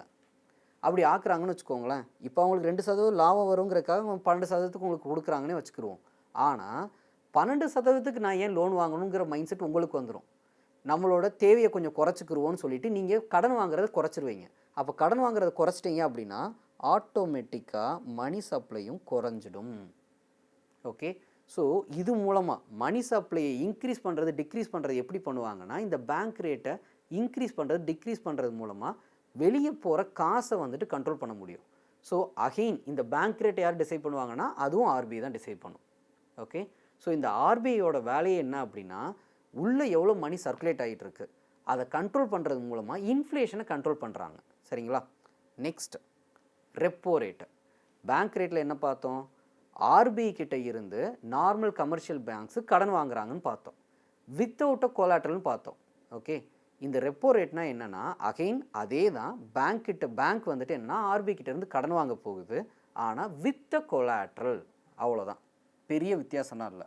பேங்க் இருக்குது, ஆர்பிஐ கிட்டேருந்து கடன் வாங்க போகுது, ஆனால் கொலாட்ரல் கொடுத்து வாங்குவாங்க. ஓகே, ஸோ கொலாட்ரல் கொடுத்து ஆர்பிஐ கிட்டேருந்து கடன் வாங்குவாங்க, அதுதான் ரெப்போ ரேட்டு. இதுக்கு இன்னொரு பேர் சொல்லுவாங்க ரீபர்ச்சேசிங் அக்ரிமெண்ட் சொல்லுவாங்க. அதாவது என்னென்னா நான் கொலாட்ரலை கொடுத்து நான் கடன் வாங்கிக்கிறணும், நான் அதுக்கப்புறம் அந்த காசு திருப்பி கொடுத்து கொலாட்ரல் திரும்பி வாங்கிடணும். இதுதான் வந்துட்டு ரெப்போ ரேட்டு. நல்லா நான் வச்சுக்கோங்க, பேங்க் ரேட்னா திரும்பியும் பேங்க் வந்துட்டு என்ன பண்ணுதுன்னா ஆர்பிஐ கிட்ட தான் கடன் வாங்க போகுது, ஆனால் எந்த ஒரு அடமானமும் வைக்காமல் வாங்குறது. ரெப்போ ரேட்னா அடமானம் வச்சு வாங்குறது, அவ்வளோதான் வித்தியாசம். அதுக்கடுத்து ரிவர்ஸ் ரெப்போ ரேட்டு. ரெப்போ ரேட்னா என்ன சொன்னேன்? பேங்க்கு ஆர்பிஐ கிட்ட கடன் வாங்குறதுன்னு சொன்னேன். அப்போ இங்கே ரிவர்ஸ் ரெப்போ ரேட்னா என்ன இருக்குதுன்னா ஆர்பிஐ பேங்க் கிட்ட இருந்து கடன் வாங்க போகுதுன்னு அர்த்தம். ரெப்போ ரேட்டு இல்லை பேங்க் ரேட்னா என்னென்னா ஆர்பிஐ கிட்ட இருந்து பேங்க் கடன் வாங்குறாங்க. ஓகே, இப்போ ரிவர்ஸ் ரெப்போ ரேட்னா ஆர்பிஐ இந்த பேங்க் கிட்ட இருந்து கடன் வாங்குறாங்க. ஃபார் எக்ஸாம்பிள் எஸ்பிஐ எடுத்துக்கோங்க, இல்லைன்னு வச்சுக்கோங்களேன் இந்தியன் ஓவர்சீஸ் பேங்க், இதெல்லாம் எடுத்துக்கிட்டிங்கன்னா இவங்க கிட்ட இருந்து கடன் வாங்குவாங்க. ஸோ இவங்க கிட்ட இருந்து கடன் வாங்குவாங்க ஆர்பிஐ. இதுதான் ரிவர்ஸ் ரெப்போ ரேட்டு. சரி சார், பேங்க் கடன் வாங்குதுன்னா அவங்க வந்து பீப்புளுக்கு லெண்ட் பண்ண போகிறாங்க, அவங்க அதுக்காக வாங்குறாங்க. ஆர்பிஐ எதுக்கு சார் கடன் வாங்கணும்? அதுவும் இல்லாமல் அவங்க தான் மணியே பிரிண்டே பண்ணுறாங்க, அவங்க தான் இஷ்யூவர் ஆஃப் த மணி. அப்படி இருக்கும்போது அவங்க ஏன் சார் வந்துட்டு கடன் வாங்கணும் அப்படின்னா, இங்கே தான் நீங்கள் ஒரு விஷயம் தெரிஞ்சுக்கிறணும். கவர்மெண்ட் பேங்க்குன்னு சொல்லுவாங்க. ஆர்பிஐக்கு அடுத்து இன்னொரு பேர் என்ன அப்படின்னா கவர்மெண்ட்ஸ் பேங்க்கும்பாங்க. கவர்மெண்ட்டுக்கு லெண்ட் பண்ணுவாங்க. சரிங்களா? ஸோ இப்போ வந்துட்டு சென்ட்ரல் கவர்மெண்ட்டுக்கோ இல்லை ஸ்டேட் கவர்மெண்ட்டுக்கோ மணி நீடு வருது, ஒரு பெரிய பட்ஜெட்டில் ஒரு நீடு இருக்குதுன்னு வச்சுக்கோங்களேன், அப்போ அவங்க லோன் வாங்குவாங்க. யார்கிட்ட இருந்துன்னா ஆர்பிஐ கிட்ட இருந்து. அதனால தான் லெண்டர் ஆஃப் லாஸ்ட் ரெசார்ட்னு சொல்லுவாங்க RBI. So lender of last ரெசார்ட்னா என்னென்னா பேங்க்ஸுக்கு வந்துட்டு கடைசி நேரத்தில் ஏதாவது மெயினாக காசு தேவைப்பட்டாலும் அவங்க கொடுப்பாங்க, கவர்மெண்ட்ஸுக்கு காசு தேவைப்பட்டாலும் அவங்க மணியை லெண்ட் பண்ணுவாங்க. அதுக்காக தான் என்ன பண்ணுவாங்கன்னா இந்த ரிவர்ஸ் ரெப்போ ரேட்டு. ஸோ இந்த ரிவர்ஸ் ரெப்போ ரேட்டை யூஸ் பண்ணி அவங்க பேங்க் கிட்ட இருந்து வந்துட்டு கடன் வாங்கிடுவாங்க. ஓகே, இதை இப்படியும் எடுத்துக்கலாம். இல்லைன்னு வச்சுக்கோங்களேன், இந்த ரிவர்ஸ் ரெப்போ ரேட்டை அதிகமாக ஆர்பிஐ வச்சிருச்சுன்னு வச்சுக்கோங்க. ஓகே, ஒரு 8% வச்சுட்டாங்க. இப்போ பீப்புளுக்கு வந்துட்டு 6% வந்துட்டு லெண்ட் பண்ணிகிட்டு இருக்காங்கன்னு வச்சுக்கோங்க. பேங்க் பார்க்கும், என்ன பார்ப்பாங்க அப்படின்னா மக்களுக்கு நான் லெண்ட் பண்ணேன்னா எனக்கு 6%, அதே இதை வந்துட்டு நான் ஆர்பிஐயில் கொண்டு போய் டெபாசிட் பண்ணேன்னா எனக்கு 8%, 2% லாபம். இது போக என்ன அப்படின்னா எனக்கு வந்துட்டு இங்கே ரிஸ்கே கிடையாது. ஏன்னா நான் லெண்ட் பண்ண போகிறது யார்? ஆர்பிஐக்கு. எனக்கு ரிஸ்கே கிடையாது. இப்போ நான் ஒரு மக்களுக்கு வந்து கொடுக்குறேன்னு வச்சுக்கோங்க, நான் பேங்க்கு நான் ஒரு இண்டிவிஜுவல் காசு கொடுக்குறேன்னா அவர் வந்துட்டு காசை திருப்பி கொடுக்காம எங்கேயாவது மிஸ் ஆகிடலாம், டிஃபால்ட் நடக்கலாம். ஓகே, ஸோ அந்த விஷயம்லாம் இருக்குது. அப்போ ரிஸ்க் அதிகம் நான் மக்கள் கொடுக்குறப்ப. இதே இது நான் ஆர்பிஐ கொடுக்குறேன்னா ரிஸ்க்கும் 0. ஸோ இந்த பேங்க் இந்த ரிவர்ஸ் ரெப்போ ரேட்டு இன்க்ரீஸ் ஆச்சுன்னு வச்சுக்கோங்களேன், மணி சப்ளை டிக்ரீஸ் ஆகும். ஏன்னா பீப்புள் கிட்ட மணி போனால் தான் மணி சப்ளை இன்க்ரீஸ் ஆகும். இங்கே என்ன ஆகுதுன்னா அப்படியே ரிவர்ஸாக ஆர்பிஐ கிட்ட போயிடுது. ஸோ அப்படி போயிருச்சுன்னா மணி சப்ளை குறைஞ்சிரும். ஸோ இப்போ பார்த்த CRR, SLR, bank rate, repo rate, அதுக்கப்புறம் ரிவர்ஸ் ரெப்போ ரேட்டு 5 பார்த்துருக்கோம். இந்த 5மே என்ன ஆகும் அப்படின்னா இன்க்ரீஸ் ஆச்சுன்னா மணி சப்ளை டிக்ரீஸ் ஆகும். இந்த 5மே இன்வெர்ஸ்லி ப்ரொபோர்ஷனல். சரிங்களா? இந்த 5 ரேட்டு இன்க்ரீஸ் ஆச்சுன்னா மணி சப்ளை டிக்ரீஸ் ஆகும். இது சிஇடியில் நிறையா தடவை கேட்ட கொஷின். ஓகே, சிஆர்ஆர் இன்க்ரீஸ் ஆச்சுன்னா மணி சப்ளை என்ன ஆகும், எஸ்எல்ஆர் இன்க்ரீஸ் ஆச்சுன்னா மணி சப்ளை என்ன ஆகும், பேங்க் ரேட் இன்க்ரீஸ் ஆச்சுன்னா மணி சப்ளை என்ன ஆகும், இப்படின்ட்டு நிறையா தடவை கேட்டிருக்காங்க.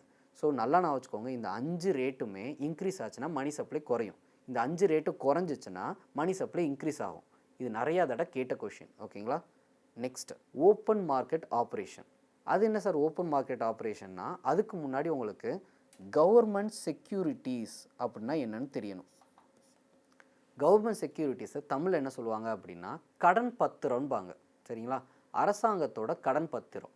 இது என்ன பண்ணுவாங்க அப்படின்னா கவர்மெண்ட்டுக்கு வந்துட்டு ஒரு மணி நீடு இருக்குதுன்னு வச்சுக்கோங்க. அவங்க என்ன பண்ணுவாங்கன்னா பாண்டை ரிலீஸ் பண்ணுவாங்க. கவர்மெண்ட் பாண்ட்ஸ்னு சொல்லுவாங்க. 100 ரூபா பாண்டாக இருக்கும். சரிங்களா? ஸோ அதை ரிலீஸ் பண்ணுவாங்க. அதை மக்கள் நம்ம வாங்கிட்டு அதுக்கு பதிலாக காசு கொடுப்போம். ஓகே, ஸோ இப்படி தான் இந்த சிஸ்டம் நடக்கும். ஒரு இண்டிவிஜுவல் இருக்கார், இந்த கவர்மெண்ட் செக்யூரிட்டிஸை வாங்கிடுவார் கவர்மெண்ட் கிட்டேருந்து. ஓகே, ஸோ கவர்மெண்ட் செக்யூரிட்டிஸை வாங்கிட்டு அதுக்கு பதிலாக வந்துட்டு அவர் மணியை கொடுப்பார். ஓகே, இப்படி நடக்குதுன்னு வச்சுக்கோங்க. இப்போ என் கையில் காசு இருக்கிற வரைக்கும் நான் நிறைய பொருளை வாங்கிக்கிட்டே இருப்பேன். அது மூலமாக வந்துன்னா இன்ஃப்ளேஷன் நடக்கும். ஓகே, இப்போ நான் என்ன பண்ணுறேன்னா கவர்மெண்ட் செக்யூரிட்டிஸை வாங்கிட்டு அதுக்கு பதிலாக கவர்மெண்ட்டிட்ட காசு கொடுத்துட்டேன். அப்போ என் கையில் மணி இல்லை. இப்போ வந்துட்டு என்கிட்ட அந்த செக்யூரிட்டிஸ் மட்டும்தான் இருக்குது. அப்போ மணி குறைஞ்சிருச்சு அப்படின்னா மணி சப்ளை குறைஞ்சிரும். அப்போ எப்பெல்லாம் வந்துட்டு buying of the government securities நடக்குதோ அப்போல்லாம் வந்துட்டு என்ன ஆகும்னா மணி சப்ளை குறையும். ஓகே, இதை அப்படியே ரிவர்ஸாக எடுத்து பாருங்கள். எப்பெல்லாம் நான் வந்துட்டு கவர்மெண்ட் செக்யூரிட்டிஸை கவர்மெண்ட்டுக்கிட்ட திருப்பி கொடுக்குறேனோ அப்போல்லாம் என்ன ஆகும் அப்படின்னா என் கையில் திரும்ப இருக்க மணி வந்துடும். ஸோ மணி சப்ளை இன்க்ரீஸ் ஆகும். ஓகே, இது மூலமாகவும் வந்துட்டு என்னென்னா இந்த மணி சப்ளையை கண்ட்ரோல் பண்ண முடியும். சரி, இதுக்கும் ஆர்பிஐக்கும் என்ன சம்மந்தம் இருக்குது அப்படின்னா, இங்கே நான் ஒரு இண்டிவிஜுவல் சொன்னேன் தெரியுமா, இதுக்கு பதிலாக ஆர்பிஐ வந்துட்டு கவர்மெண்ட் செக்யூரிட்டிஸை வாங்குறாங்க இல்லை கவர்மெண்ட் செக்யூரிட்டியை செல் பண்ணுறாங்க அப்படின்னா அது மூலமாக மணி சப்ளை இன்க்ரீஸோ டிக்ரீஸோ பண்ண முடியும். ஸோ இப்படி தான் வந்துட்டு என்னென்னா ஓப்பன் மார்க்கெட் ஆப்ரேஷன் நடக்கும். ஸோ இது மூலமாகவும் வந்துட்டு என்னென்னா ஆர்பிஐ வெளியே போகிற மணியை கண்ட்ரோல் பண்ண முடியும். சரிங்களா? ஸோ இப்போ வரைக்கும் நம்ம பார்த்துருக்கிறது என்ன அப்படின்னா சிஆர்ஆர் பார்த்துருக்கோம், எஸ்எல்ஆர் பார்த்துருக்கோம், bank rate, repo rate, reverse repo rate, open market operation.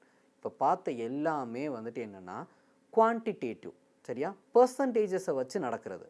So இது எல்லாமே வந்துட்டு என்ன மணி சப்ளையை கண்ட்ரோல் பண்ணுறதுக்கான ஒரு சில டூல்ஸ் நான் வச்சுக்கோங்க. ஓகே, ஸோ இதில் என்ன ரிலேஷன்ஷிப்புங்கிறது தான் ரொம்ப முக்கியம். ஸோ இப்போ ஃபார் எக்ஸாம்பிள் கவர்மெண்ட் செக்யூரிட்டிஸை வந்துட்டு கவர்மெண்ட் செல் பண்ணுது அப்படின்னா அப்போ என்ன நடக்கும் மணி சப்ளை. இதே இது ஆர்பிஐ அந்த கவர்மெண்ட் செக்யூரிட்டிஸை வாங்குது அப்படின்னா என்ன நடக்கும். இந்த மாதிரி கொஷின்ஸ் மட்டும்தான் சியூடியில் கேட்பாங்க. ஸோ அதை மட்டும் தெரிஞ்சுக்கோங்க. அதுக்கு தான் நான் தனியாக பாக்ஸாகவே போட்டு வச்சுருக்கிறேன். ஸோ இது மட்டும் ஞாபகம் இருந்தாலே போதும், நீங்கள் சியூடி எக்ஸாம்ஸில் ஈஸியாக ஆன்சர் பண்ண முடியும். இது வரைக்கும் நம்ம பார்த்தது எல்லாமே வந்துட்டு என்னென்னா குவான்டிடேட்டிவ் டூல்ஸு. இனி நம்ம பார்க்க போகிறது என்னென்னா குவாலிட்டேட்டிவ் டூல்ஸு. இப்போ நான் வந்துட்டு இந்த ரெண்டுக்கும் வித்தியாசத்தை சொல்கிறேன். குவான்டிடேட்டிவ்னா என்ன, குவாலிட்டேட்டிவ்னா என்னன்ட்டு. இப்போ சிஆர்ஆர், எஸ்எல்ஆர் இது எல்லாத்தையும் நான் இன்க்ரீஸ் பண்ணுறேன், பேங்க் ரேட்டு இது எல்லாத்தையும் இன்க்ரீஸ் பண்ணுறேன்னா மணி சப்ளை மொத்தமாக குறைஞ்சிரும். ஆனால் இன்ஃப்ளேஷன் வந்துட்டு மொத்தமாக நடக்காது. ஏதாவது ஒரு செக்டார் மட்டும்தான் இன்ஃப்ளேஷனை ஃபேஸ் பண்ணும். ஃபார் எக்ஸாம்பிள் ஃபுட் செக்டார் மட்டும் இன்ஃப்ளேஷனை ஃபேஸ் பண்ணும். ஒரு கிலோ தக்காளியோட விலை வந்துட்டு 300 ரூபா இருக்கும், சரியா, ஆனியனோட விலை வந்துட்டு 250 ரூபா இருக்கும். இந்த மாதிரி ஏதாவது ஒரு செக்டார் மட்டும்தான் இன்ஃப்ளேஷனை ஃபேஸ் பண்ணிகிட்ருக்கும். ஸோ ஒவ்வொரு தடையும் இன்ஃப்ளேஷன் வந்துட்டு ஆகிறப்பையும் வந்துட்டு என்னென்னா இந்த repo rate, reverse repo rate, bank ரேட்டை இதை கண்ட்ரோல் பண்ணுவாங்க, இன்க்ரீஸோ டிக்ரீஸோ பண்ணுவாங்க. இப்படி பண்ணுறப்ப என்னென்னா ஒரு சில செக்டார் இன்ஃப்ளேஷனை ஃபேஸ் பண்ணாதவங்களும் இருப்பாங்க, அவங்களும் அஃபெக்ட் ஆயிடுவாங்க. ஸோ அதை ஓவர் கம் பண்ணுறதுக்கு தான் இந்த குவாலிட்டேட்டிவ் மெத்தட். இந்த குவாலிட்டேட்டிவ் மெத்தடில் என்ன பண்ணுவாங்கன்னா எந்த செக்டார் வந்துட்டு இன்ஃப்ளேஷனை ஃபேஸ் பண்ணிகிட்ருக்கோ அந்த செக்டாருக்கு மட்டும் போகிற மணியை கண்ட்ரோல் பண்ணுவாங்க. எந்த செக்டார்லாம் வந்துட்டு டீஃப்ளேஷனை ஃபேஸ் பண்ணிகிட்ருக்கோ அந்த செக்டாருக்கு மணி சப்ளை இன்க்ரீஸ் பண்ணுவாங்க. இது எப்படி ஆர்பிஐயால் பண்ண முடியும் அப்படின்னா இதுக்கு ஒரு 4 டூல் வச்சுருக்காங்க. அதில் ஃபஸ்ட்டு டூல் தான் நம்ம பார்க்க போகிறோம், ரேஷனிங் ஆஃப் த கிரெடிட். இது என்ன பண்ணுவாங்க அப்படின்னா for example real estate sector இருக்குது. ரியல் எஸ்டேட் செக்டார் மட்டும் வந்துட்டு என்ன பயங்கரமான இன்ஃப்ளேஷனை ஃபேஸ் பண்ணுது. மித்த எல்லா செக்டாருமே, சரியா, ஃபுட் செக்டாரு, ஆட்டோமொபைல் இது எல்லாமே வந்துட்டு என்னென்னா நார்மல் இன்ஃப்ளேஷனில் இருக்குதுன்னு வச்சுக்கோங்களேன். அப்போ என்ன பண்ணுவாங்கன்னா பேங்க்குக்கு ஆர்பிஐ வந்துட்டு ஒரு சர்க்குலர் அனுப்புவாங்க. அதில் என்ன சொல்லியிருப்பாங்க அப்படின்னா நீங்கள் இனிமேல் ரியல் எஸ்டேட் செக்டாருக்கு வந்துட்டு லென் பண்ணுறீங்க அப்படின்னா ஹையர் டவுன் பேமெண்ட்டில் லென் பண்ணுங்கள், இல்லை ஹையர் இன்ட்ரெஸ்ட் ரேட்டில் லென் பண்ணுங்கள் அப்படின்னு சொல்லுவாங்க. ஸோ இது எப்படி சார் பண்ண முடியும் அப்படின்னா ஃபஸ்ட்டு டவுன் பேமெண்ட் என்ன சும்மா தெரிஞ்சுக்கோங்க. இப்போ நான் வந்து 10 லட்ச ரூபா வந்துட்டு லோனாக வாங்க போகிறேன்னா டவுன் பேமெண்ட் மணியை கட்டிட்டு தான் என்னால் லோன் வாங்க முடியும் அப்படின்னு சொல்லுவாங்க. இப்போ அந்த டவுன் பேமெண்ட் 1 லட்ச ரூபா இருக்குதுன்னா நான் 10 லட்ச ரூபாய்க்கு தான் இன்ட்ரெஸ்ட் பே பண்ணுவேன். ஆனால் என் கைக்கு வர்றது வந்துட்டு என்னென்னா 9 லட்ச ரூபா தான் வரும். இப்போ இந்த டவுன் பேமெண்ட் அதிகமாக என்ன ஆகும் அப்படின்னா இப்போ யோசிச்சு பாருங்கள், நான் வந்து 10 லட்ச ரூபாய்க்கு லோன் எடுக்க போகிறேன், எனக்கு வந்து டவுன் பேமெண்ட் 2 லட்ச ரூபா அப்படின்னு சொல்லிட்டாங்கன்னா 8 லட்ச ரூபா தான் என் கைக்கு வரப்போகுது. ஆனால் 10 லட்ச ரூபாய்க்கு நான் இன்ட்ரெஸ்ட் பே பண்ணணும். அப்படிங்கிறப்ப நான் எதுக்கு வந்துட்டு அந்த லோன் எடுத்து நான் வந்துட்டு இந்த பிஸ்னஸை பண்ணணும்னு நினைப்பேன். நான் கொஞ்ச நாள் கழிச்சு பண்ணிக்கலான்னு விட்டுருவேன், இல்லை வேறு பிஸ்னஸ் பண்ணலான்னு போயிடுவேன். ஸோ இதுதான் வந்துட்டு என்ன ரேஷனிங் ஆஃப் த கிரெடிட். அப்போது ஒரு ஸ்பெசிஃபிக் செக்டாருக்கு போகிறதுக்கு ஹையர் இன்ட்ரெஸ்ட் ரேட் வைக்கிறது இல்லை ஹையர் டவுன் பேமெண்ட் வைக்கிறது மூலமாக அந்த செக்டாரில் நடக்கிற இன்ஃப்ளேஷனை ஓவர் கம் பண்ண முடியும். ஸோ இப்போ ரியல் எஸ்டேட் செக்டார் வந்துட்டு நிறையா வந்துட்டு இன்ஃப்ளேஷன் ஃபேஸ் பண்ணுதுன்னா, நான் ரியல் எஸ்டேட் செக்டாரில் பிஸ்னஸ் பண்ணணும்னு போய் லோன் வாங்க போகிறேன்னா, உங்களுக்கு 50 லட்ச ரூபாய்க்கு வந்துட்டு 6 லட்ச ரூபா வந்து டவுன் பேமெண்ட்டு அப்படிம்பாங்க. அப்போ நான் வந்துட்டு என்ன பண்ணணும், 44 லட்சம் தான் கையில் வாங்க போகிறேன், ஆனால் 50 லட்சத்துக்கு நான் இன்ட்ரெஸ்ட் பே பண்ணணும். நான் எதுக்கு வந்துட்டு அதில் இப்போ பிஸ்னஸ் பண்ணிட்டு நான் விட்டுட்டு போயிடுவேன். ஸோ அப்போ அது மூலமாக அந்த செக்டாரில் நடக்கிற இன்ஃப்ளேஷனை கண்ட்ரோல் பண்ண முடியும். ஸோ இந்த மாதிரி ஸ்பெசிஃபிக்காக வந்துட்டு ஒரு செக்டாரில் நடக்கிற இன்ஃப்ளேஷனை கண்ட்ரோல் பண்ணுறதுக்காக யூஸ் பண்ணுறது தான் இந்த ரேஷனிங் ஆஃப் கிரெடிட். நெக்ஸ்ட் என்ன அப்படின்னா fixing margin. Okay, fixing margin again இதுலேயும் என்னென்னா இன்ட்ரெஸ்ட் ரேட்டை தான் வந்து ஃபிக்ஸ் பண்ணி வந்துட்டு கண்ட்ரோல் பண்ணுவாங்க. இல்லை அப்படின்னு வச்சுக்கோங்களேன், இந்த செக்டாருக்கு நிறையா நீங்கள் வந்து லென் பண்ணுங்கள், இந்த செக்டாருக்கு நீங்கள் கம்மியாக லென் பண்ணுங்கள் அப்படின்னு சொல்லி அந்த செக்டாருக்கு மட்டும் நிறையா மணி போகிற மாதிரியும் இந்த செக்டாருக்கு நிறையா மணி போகாத மாதிரியும் மெயின்டைன் பண்ணுறதுக்காக பண்ணுறது தான் இந்த rationing of credit and then fixing margin. Okay, இன்னும் 2 இருக்குது, moral suasion and direct action. Moral சுவேஷன்னா என்னென்னா, இந்த மாதிரி வந்துட்டு ஒரு சர்க்குலர் அனுப்புவாங்க, அப்படி இல்லைன்னு வச்சுக்கோங்களேன் ஒரு செமினார் நடத்துவாங்க. இந்தந்த செக்டாரில் இன்ஃப்ளேஷனில் இருக்குது, ஸோ நீங்கள் வந்துட்டு கொஞ்சம் பார்த்து லெண்டிங் ஆக்டிவிட்டி பண்ணுங்கள், நிறையா வந்துட்டு இன்ஃப்ளேஷன் ஆச்சுன்னா மார்க்கெட் கொலாப்ஸ் ஆகிடும் அப்படின்ட்டு வந்துட்டு ஒரு செமினாரோ இல்லை வெபினாரோ அந்த மாதிரி கண்டக்ட் பண்ணுவாங்க. இந்த மாதிரி வெபினார்லாம் கண்டக்ட் பண்ணி இல்லை ஒரு செமினாரில் வச்சு சொல்கிறதெல்லாம் வந்துட்டு லீகலி பைண்டிங் கிடையாது. பேங்க் எப்படி வேணாலும் அவங்க இஷ்டத்தில் லென் பண்ணலாம். அவங்களுக்கு ஒரு அட்வைஸ் கொடுக்குறதா மாரல் சுவேஷன். ஓகே, கடைசியாக என்ன அப்படின்னா டைரக்ட் ஆக்ஷன். இந்தந்த செக்டாருக்கெல்லாம் நீங்கள் லென் பண்ணாதீங்கன்னு சொல்லியிருக்கிறாங்க, அதையும் மீறி நீங்கள் லென் பண்ணிக்கிட்டே இருக்கீங்கன்னு வச்சுக்கோங்களேன், அந்த கமர்ஷியல் பேங்க்ஸ் மேலே ஆர்பி ஃபைன் போடுவாங்க. ஸோ இதுக்கு பேர் தான் டைரக்ட் ஆக்ஷன்.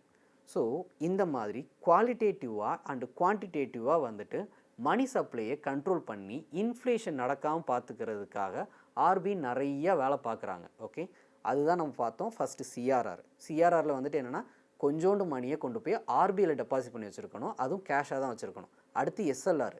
ஸோ இந்த எஸ்எல்ஆர் வந்துட்டு என்னென்னா கொஞ்சோண்டு மணியை ரிசர்வ் வைக்கணும், பேங்க்லேயே வச்சுக்கலாம். ஓகே, அடுத்து வந்துட்டு நம்ம என்ன பார்த்தோன்னா பேங்க் ரேட்டு, ரெப்போ ரேட்டு. இந்த பேங்க் ரேட், ரெப்போ ரேட்டு என்ன அப்படின்னா, பேங்க் கமர்ஷியல் பேங்க்ஸு அவங்களுக்கு மணி தேவை வந்துச்சு அப்படின்னா அவங்க ஆர்பிஐ கிட்டேருந்து கடன் வாங்குறதுக்கான ஒரு வே. ரிவர்ஸ் ரெப்போ ரேட்டு அப்படின்னா என்னென்னா, ஆர்பிஐ பேங்க் கிட்டேருந்து கடன் வாங்குறதுக்கான ஒரு வே. ஓகே, அதுக்கடுத்து ஓப்பன் மார்க்கெட் ஆப்ரேஷன் பார்த்தோம், அது கவர்மெண்ட் செக்யூரிட்டிஸ் யூஸ் பண்ணி நடக்கிறது. அதுக்கடுத்து நம்ம என்ன பார்த்தோன்னா குவாலிட்டேட்டிவ் டூல்ஸ் பார்த்தோம், அதில் தான் rationing of credit, fixing margin requirement, moral suasion and direct action. So இது மூலமாக எல்லாம் வந்துட்டு என்னென்னா ஆர்பிஐ வந்துட்டு மணி சப்ளையை கண்ட்ரோல் பண்ணிகிட்ருக்குறாங்க. ஓகேங்களா? ஸோ இது வரைக்கும் வந்துட்டு என்னென்னா நம்ம மானிட்டரி ஆக்டிவிட்டீஸ் எப்படி இருக்கும், மானிட்டரி பாலிசி எப்படி இருக்குங்கிறத பார்த்தோம். நெக்ஸ்ட் இதில் வந்துட்டு ஆர்பிஐனா என்ன, நபார்டுனா என்ன, ரீஜனல் ரூரல் பேங்க்ஸ்னால் என்ன, இதெல்லாம் பார்க்க போகிறோம். ஓகேங்களா? தேங்க்யூ.